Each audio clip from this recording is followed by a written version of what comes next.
Welcome to the Barrel Banter. I'm your host, David Go, joined by Peter, and we had a very special guest on today, Biloxi Shuckers manager Mike Guerrero. He's managed uh, pretty much everyone of note who's come through the Brewers system. Think about on the current team, Corbin Burns, Brandon Woodruff, Freddie Peralta, the prospects coming up, Jackson Chourio, Tyler Black, Jacob Misiorowski. Pretty much you think of someone that the Brewers have had that came through the system. Guerrero's managed them, and he was able to speak a lot to the talent of especially the guys that we probably will be seeing in a Brewers uniform as soon as this year. So, of the many players we talked about, Peter, what were the more interesting notes that you thought that Mike Guerrero had? Yeah, I mean, like you said, it's really special to be able to talk with him. You know, he's been a minor league manager for 25 years, briefly had a stint as a major league coach. He's just been around the game. His dad was a scout. So he's just grown up around baseball and had some really interesting things to say about the game. I thought one hot take he had that I think is almost, it's almost agreed upon that everybody throws harder now than they used to. And he actually said no. He said he thinks that people have continued to throw just as hard as they have in the past, and now we just have more analytics and more. He said the way the game's presented is just different, which I thought was really interesting from a guy, like I said, who knows the game better than just about anybody. So he talked about that, and how as a manager, just how rewarding it is to be able to positively impact guys' careers, both on and off the field. And yeah, I talked about, of course, Tyler Black, Jeferson Quero, Jacob Misiorowski, and of course, got to talk about Jackson Chourio. Uh, pretty pretty bold takes as well about his players. I think he really believes in them. Jeferson Quero, he said, is better than Jonathan Lucroy, Martin Maldonado, and even Salvador Perez at his age. So high praises for him. You mentioned, David, that Misiorowski has been pegged as a potential elite reliever, and he even said, why a reliever? He seems like a guy who can start. So definitely believes in his capabilities to start. And then of course Jackson Chourio, who he said has comparable skills to Ken Griffey Jr. at 18 and A-Rod around a similar age. So not a bad list of players to be compared to two Hall of Fame level caliber players in A-Rod and Griffey. And like Guerrero said, Jackson Chourio has got comparable skills. So yeah, really exciting. I mean, it's just really exciting to see what the Brewers have coming up. And Mike's a guy Mike Guerrero's, I mean, really the guy leading the way in terms of developing those players. And a lot of those players, like you said, we're going to see more of this year. So really enjoyed the interview, and really, like I said, really special to be able to have Mike Guerrero on the podcast. Thanks again, Mike, for joining us. And without further ado, here is David's interview with Mike Guerrero, the Brewers AA manager. We're joined today by a very special guest, Mike Guerrero, manager of the AA Biloxi Shuckers. Mike, thanks so much for joining us today. Appreciate it. Thank you for the opportunity, David. I wanted to start out by asking about your team this year, because the Biloxi team featured Jackson Chourio, Jacob Misiorowski, Jeferson Quero, quite the bunch of prospects there. The list could go on. And I wanted to ask you this first off: would you say that this year's team was the most talented team you've ever had? Well, I will say it was one of the teams that ranks upstairs in terms of ability. We have had pretty good talent going through the minor leagues. In At some point, you will say that you gather a few kids here and there, but I will say that it can rank at the top, among the top. We'll start by I wanted to ask you a few things about Jackson Chourio. Of course, he's been getting big headlines this offseason, signed that big extension with the Brewers, and he hasn't even made his major league debut. I wanted to start out by asking just a more general question about Chourio. As a player, what makes him so special? Because there are a lot of players that have tools, there are players that perform well, but why is Jackson Chourio considered a future superstar and maybe one of the players that or the player that Milwaukee could build around? Uh, First and foremost is that when you have the talent that he possesses and the instincts to play the game at the age that he has, it's not surprising to anybody once you see him played. It will take it will be quick. Uh, he has the ability to change the game at every aspect of it, uh, and beside he possesses a really great charisma, that really likable kid that work hard and does everything the right way for the most part. So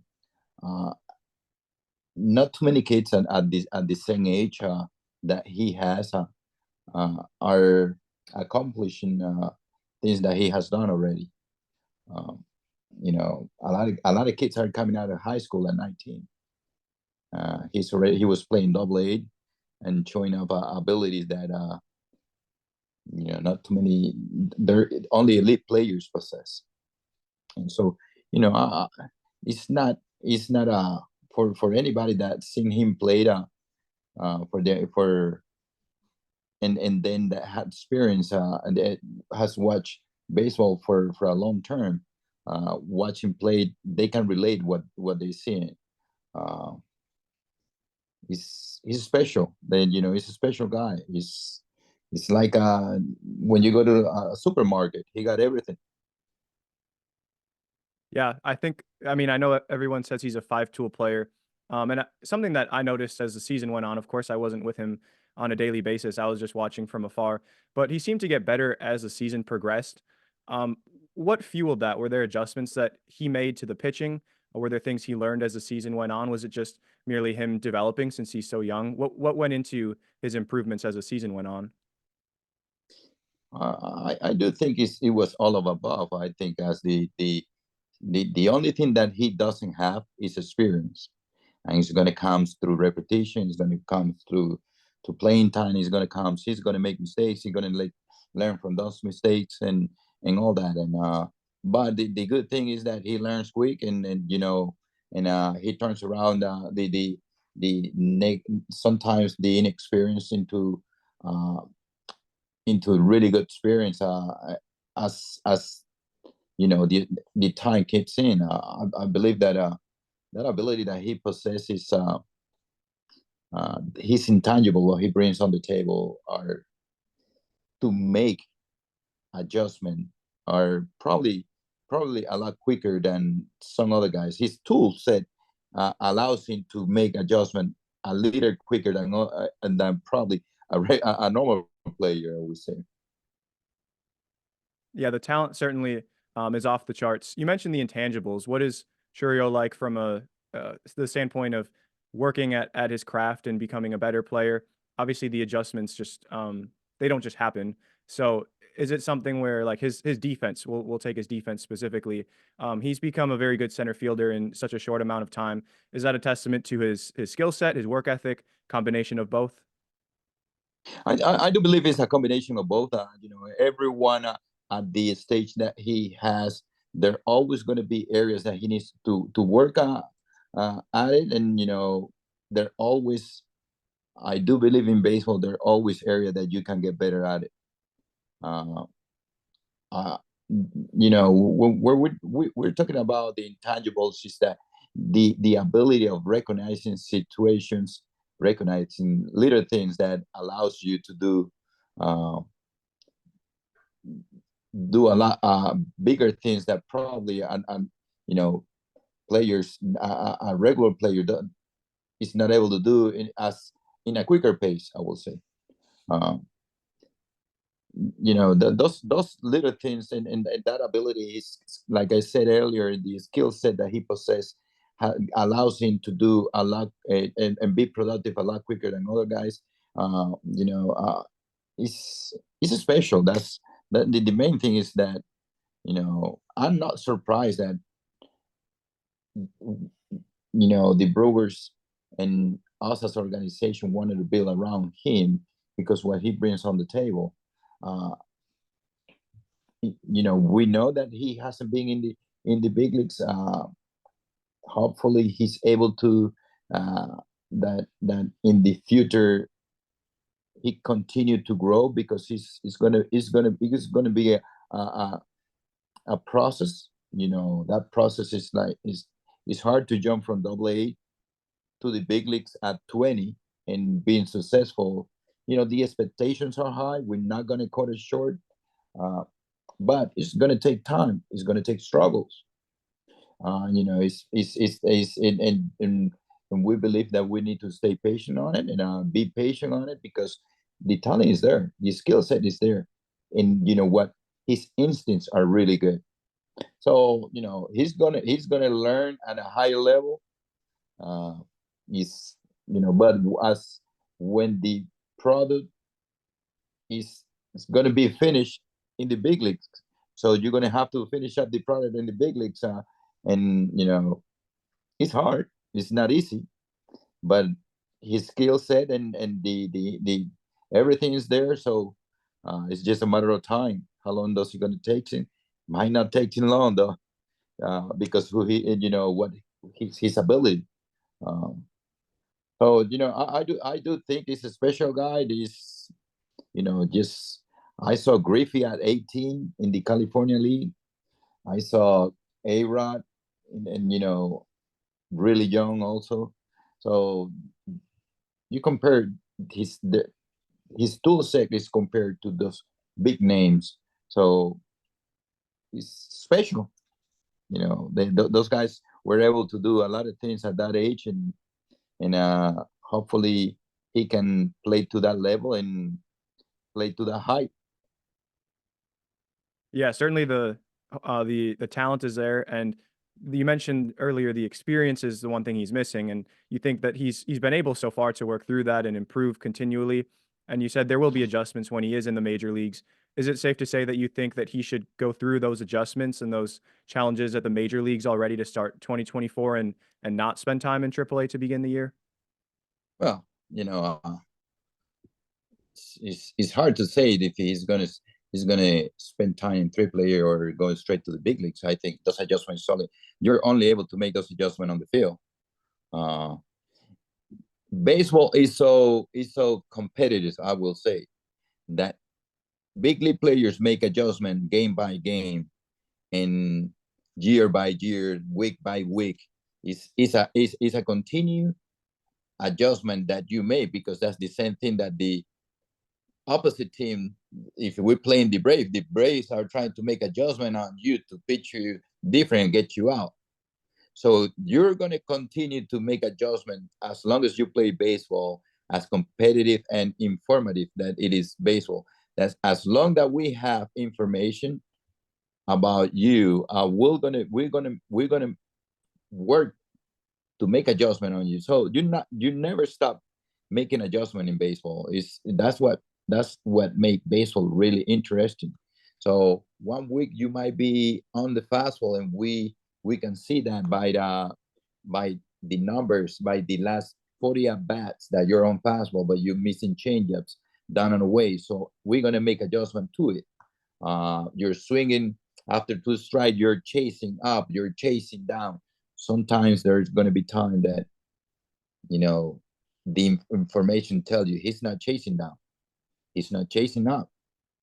But a lot of time that experience that we're talking about for him, for he's not just for him, for a lot of players, for uh big and a regular big leaguer going to have to make adjustment on an everyday basis too, because one day you're going to chase up and all the sudden everyone is throwing you up and you're chasing, and if you continue chasing, why are going to throw you something different?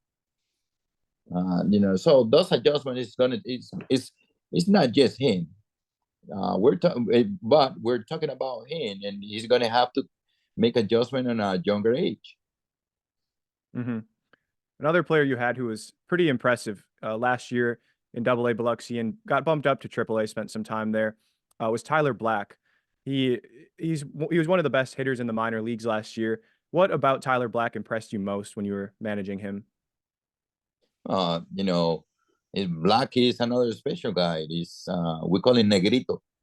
So he's another special guy that is, you know, his offensive ability are really impressive. The ability to control the strike zone and hit the ball in the barrel, consistency to all field, makes him special.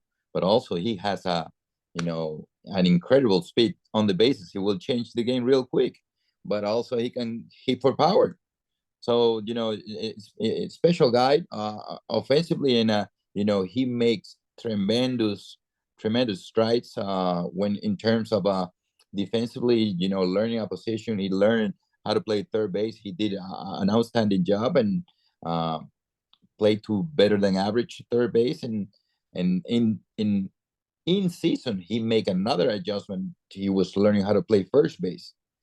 So Tyler Black is a special player. I believe he's going to play in the big league next year, and I think he's going to contribute to a lot of wins in the big leagues. So I think that the most impressive thing is how he is what you call, how you turn a car on. You press the igniter. So that's what he is. He will be a guy in the top of the lineup that he will turn that car. He will get that car going and real quick. It was awesome to see Black and Chourio, back to back, hitting first and second, and all of a sudden it could be 2-0 real quick, 2 at bats, 2-0. That's how cool it was. Special, I will say. Those guys have a special ability, and I'm looking forward to see how how they will change the game in Milwaukee on a young and faster pace. Yeah, certainly. I think Brewers fans are very excited to see Chourio and Tyler Black, both of them that we probably will see in 2024, maybe even to start the year. Another player that has really gained even national recognition for his talent is Jeferson Quero, the catcher, and he's very young too. He's a little bit older than Chourio, but I believe he's only about 21 years old. He was considered more of a defensive-minded catcher, not really much of a hitter, but he's really improved offensively over the past couple of years. Do you think that Quero might even be a future star when you combine the excellent defensive skills along with the above-average hitting that he's brought? Well, first and foremost is that I don't think if people hasn't seen him play the game and see his ability and if you watch one game, that doesn't tell you the whole story about him. I do believe he's probably the best catcher I had in a lot of years. And Maldonado catch for me, and Lucroy catch for me, and all those guys. I believe Jeferson Quero has the higher ability in terms to play the game. His talent is top notch defensively.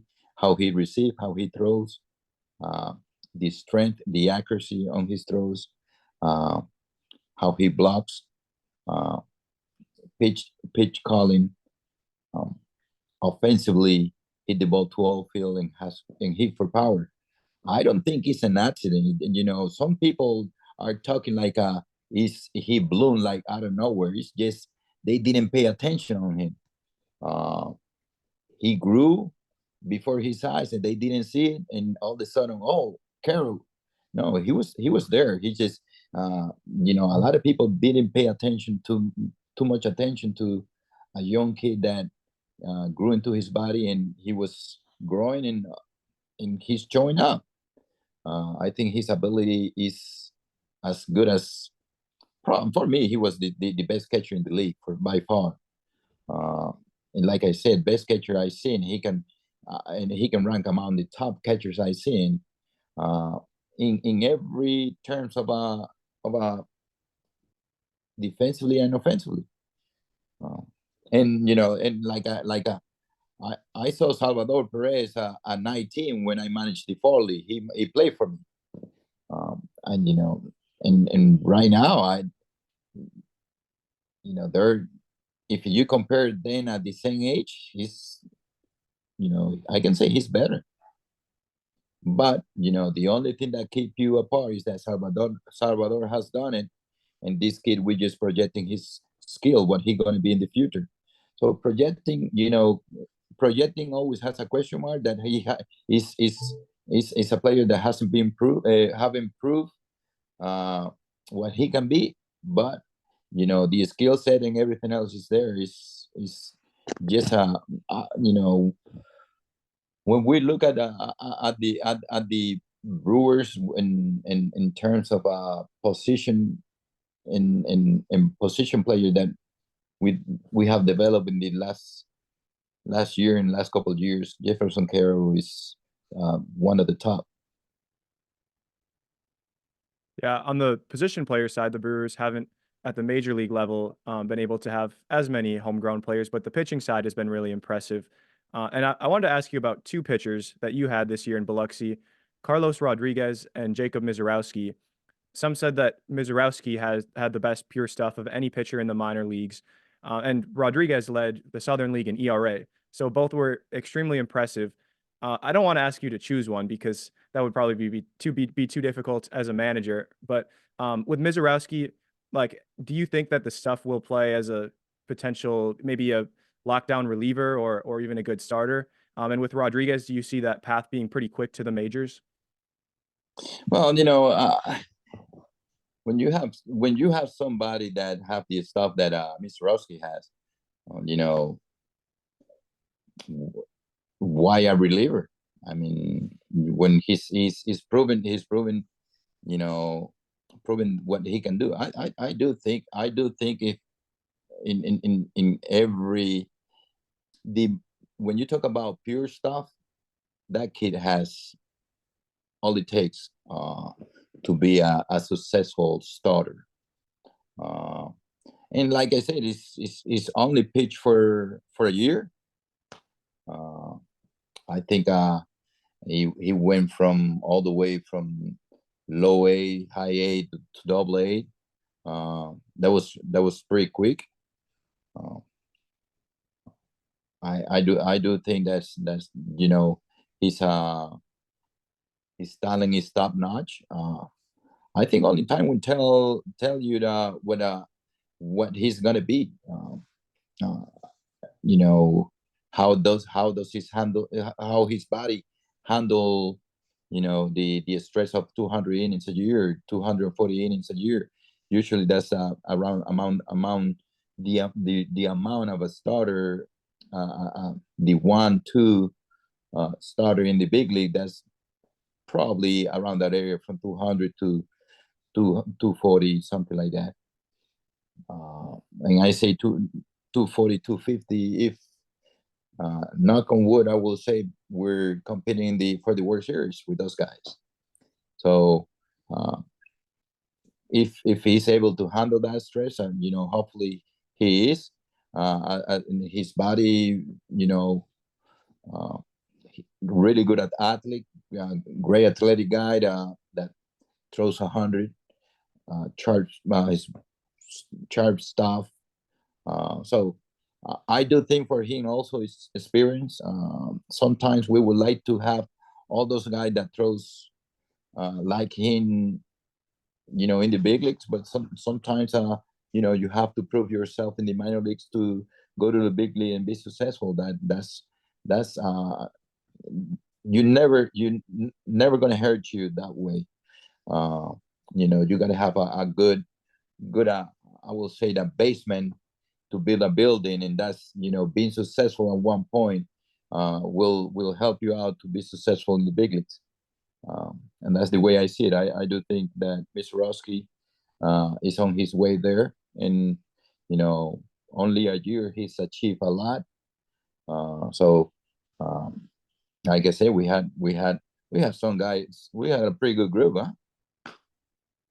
I would say so.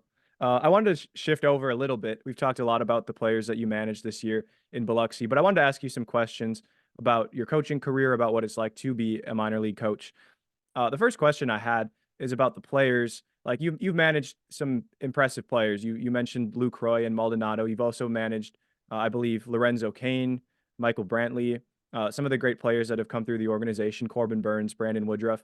When you manage a player at a level like double A, high A, low A, can you tell already at that point, like who is going to be the best of the players you have, or does it not really develop until a later age when they're in triple A or even already in the big leagues? I think we call the double A the judge, especially the Southern League, the really competitive league. That's and that's how we call that league. And uh, but when you look at a player, you also yes, experience is important. I will say that, but the tool set that a player brings, the mindset that a player brings, the attitude, how you go about your business, how you do things out there, and the ability to also to make adjustments. You can see some lights, uh, and you can see difference, people that can relate to it, and then you start making a comparison, and you start to compare players in different times, different uh, years, and that will, we can see the different, who is who, and all that. But at the end, a finished product is always going to be in the big leagues.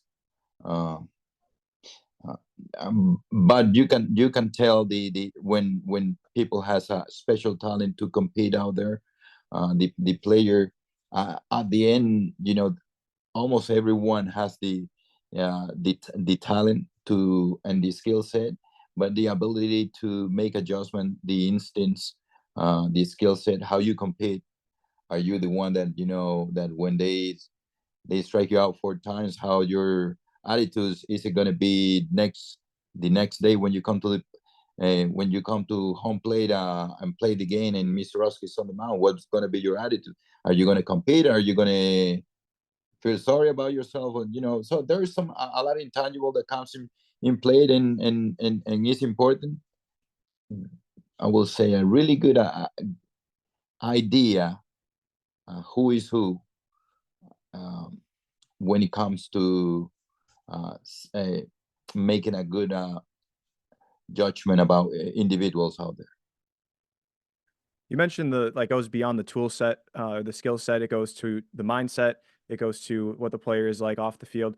How do you find the balance of winning? Like, there's this debate that's framed like you either are trying to win at the minor league level or you're trying to develop, and one of them has to be your focus. How do you connect the two? Because, like, do you think that a big part of development is learning how to win? And if so, how do you do that, or do you prioritize? No, we're going to focus on developing players. It doesn't matter if we win or not. Well, I do think that winning is part of development. I do think that you just don't develop players to develop. You got to teach them the big part of how important is, you understanding, and what part of the team are you, what is your responsibility, and all those little things that will gonna help you at the higher level. We want to teach you how to compete. We want to teach you how to work as a team, how to work as a unit, a defensive unit, an offensive unit. What is your job? You just don't going to bring the glove and the balls and throw it out there and go get them. I don't think that's uh, I don't visualize myself doing that. Uh, and I'm gonna make sure that players understand that our goal is to, yes, part of developing is to teach you how to play, and we're gonna teach you how to play to win ball games. And it goes in hand. I think they both go together. I think it teach you how to compete at the highest level. But you don't learn how to compete in the lower level, how are you going to compete in big leagues? There is no different. The game is still ruled by how many runs you score, and you're going to have to compete for every out, and for every pitch, for every swing, and you're going to have to be responsible for, feel responsible for the job that you need to do. Uh, and at the end of the day, the guys that are the best doing that, and they're the guys that are going to make more money out of it. It's all those intangibles. We have so many things that can come together about developing players, and we all do that. You practice, you do all those little things, but when game time comes, you're competing to win a ball game. you're competing. There are going to be times that you're going to have to let them understand the process of to develop. But when it's in time to win a ball game, the last 3 innings of the ball game, you're trying to win a ball game. You're not trying to hurt a player, but you're trying to teaching each individual the responsibility of winning a ball game, your part. That development, you've been in the game for a long time. How have you seen that development change, the way that you approach development? Hitters we see nowadays with more home runs, but also more strikeouts. Pitchers are told to try to throw harder, I mean, they do throw harder, but also to try to strike out more hitters. What do you think is the biggest change that you've seen in the way that you develop players from when you started coaching to current day? I don't think they throw harder by any way. Hmm. I do not think they throw harder. I think it's a lot easier to measure velocity, spin, and all that kind of stuff. That's why the people say that, and it's more visual to fans and to everybody else. The information is more out there and all that. I don't think they throw harder at all. Game hasn't changed one bit. Philosophy in the way that the game is presented has changed, and that's the biggest difference. The biggest difference is that each organization, there are 30 organizations out there. 30 of them have different philosophy. So it's each philosophy will make it's gonna depend on how you want to develop your player. Pitching philosophy can be different. Hitting philosophy can be different. Defensive philosophy, how you run the bases, everything else it can be. It's a philosophy, and at the end of the day, you're trying to win a ball game, but the game hasn't changed because it's 9 against 9 on between the wide lines, and you're still throwing the wide baseball with stitches. And the guys that go across that home plate, whoever scored the most is gonna win. And I'm trying to stop you to score the less amount of time. So everything is how you look at the games. They just a lot more information. I do think before there was a lot of good players. There's a lot of good players. We're not taking anything away for now or from before. I just think that baseball is presented a different way because there is so much TV production. How you see the games on TV now is not the same TV and from 1970. I will tell you. So it's how everything has improved, how it's presented. There is and that's why I do believe that it's the presentation of it. But the game hasn't changed. Philosophy has changed. The way the game has been presented has changed. And there's a lot of improvement to the game, and I think there's like the information has improved. You're probably going to make a less amount of errors or less amount of mistakes when you use the number and statistics when you're going to make a decision about here and there. Play your infield in when you're now that guy hits a lot of ground balls, especially with the amount of type of pitches he hit. That information is important, all that. So that would make you successful at the time. But everything how is presented.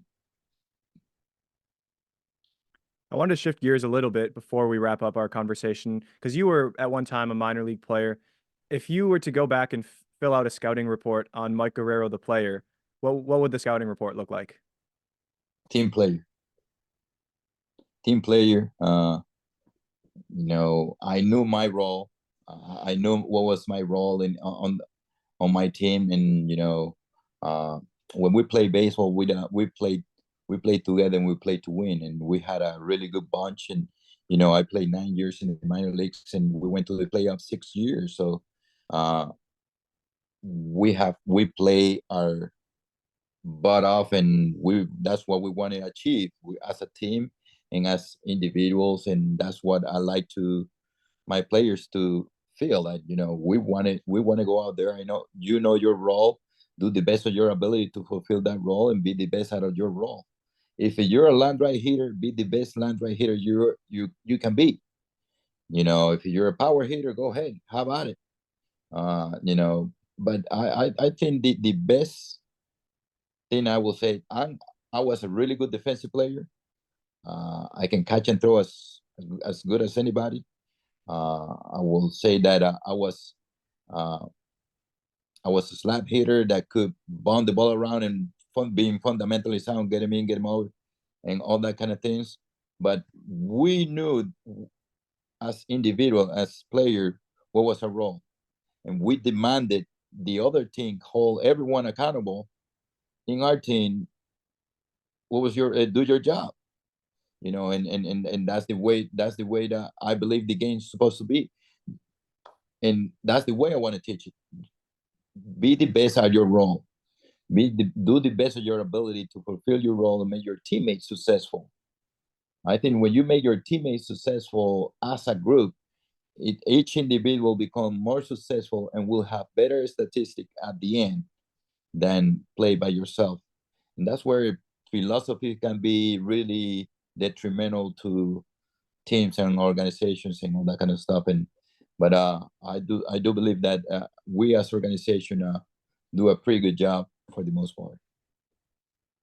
So when you made that shift from being a player for a while to being a coach, was that a difficult transition, or was it more so like I'm just here to do what the team needs me to do to win games, and that was as a player, now it's as a coach? Was that a difficult transition? What was that like? Well, I before before I started being a player, my father was a scout for a long time. He was a scout for 60 years for the Blue Jays. So I've been around in baseball my whole life. I knew exactly what was going on. I knew there is a side of development. There is a side of a of what each area are so different. So once I started, it took me a while to make an adjustment, to learn the game, to learn all the intangibles that comes to this side. Sometimes we have to make a decision on player development that you might have to play a guy that that is not going to help you to win ball games, but you have to play because of his part of development. That's just part of it. Is there is no way around it. Everybody's going to get an opportunity one way or the other. You will have your priorities, and and all that, and we're going to have to try to make everyone around it successful and be a part of it. But that's part of teaching your role. I think experience, people that I have around me has helped me out a lot, and making those adjustments in early age. And I started managing at 24, so been a long time, but baseball has been good to me, I guess. So one final question before we finish, kind of covering the whole thing. What is the most rewarding part of being a coach? I do think that the most rewarding part is I will say that when you can tell a player exactly how things works and all that kind of stuff, what they need to do, what's their role, and all that. And when the time comes, those guys become successful ball players in the big leagues. That phone rings and tells you, "Thank you, because everything you said was exactly what you said." I think it's those are really really joyful moments that you enjoyed as a coach. And I have a lot of phone calls from a lot of players, and have a lot of friendships and all that. And that's one of the most awesome thing, that when a coach can get rewarded, uh, when that call comes in and tells you that. And it's and yes, you want to be rewarded in different ways, but I think for me that's the most important thing, is that you're done your job. You get paid in the minor leagues for that, but it's part of it. Is it brings me a lot of joy being able to change people career for the good, but also done my job as an organization. Yeah, well, certainly you have done a great job. There have been many great players that have come through the Brewers organization in recent years.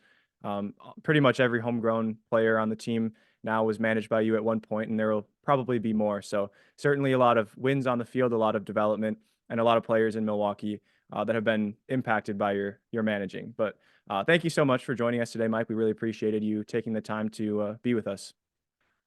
I appreciate it, David. The one thing for sure is that uh, my players, a lot of them know that it's not just, I don't want to be just called my manager, but they can feel when I have an open door policy, they can come in and we can uh, talk about it. Like I said, we only serve coffee without sugar. So if you want to hear it, I'm gonna let you know. I tell you straight up. But I prefer them to be mad at me for a day, telling you the truth that being mad their whole life and losing their whole life by being alive. Again, we appreciate you taking the time, and thank you so much for joining us.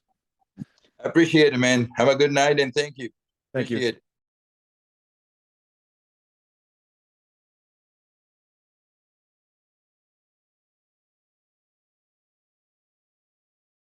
Again, many thanks to Mike Guerrero for joining us today and for him sharing his terrific insight and his experience managing some of the great Brewers prospects, players who have come through the system, and even just his approach to managing and coaching. Really enjoyed getting the chance to talk with Mike Guerrero and hear about his career. Thank you all for listening. We'll be back with another episode next week. Thank you so much for joining us, especially during the off season here, and we hope you all have a great Christmas and New Year's during this time. Thanks for listening, and as always, go Brewers.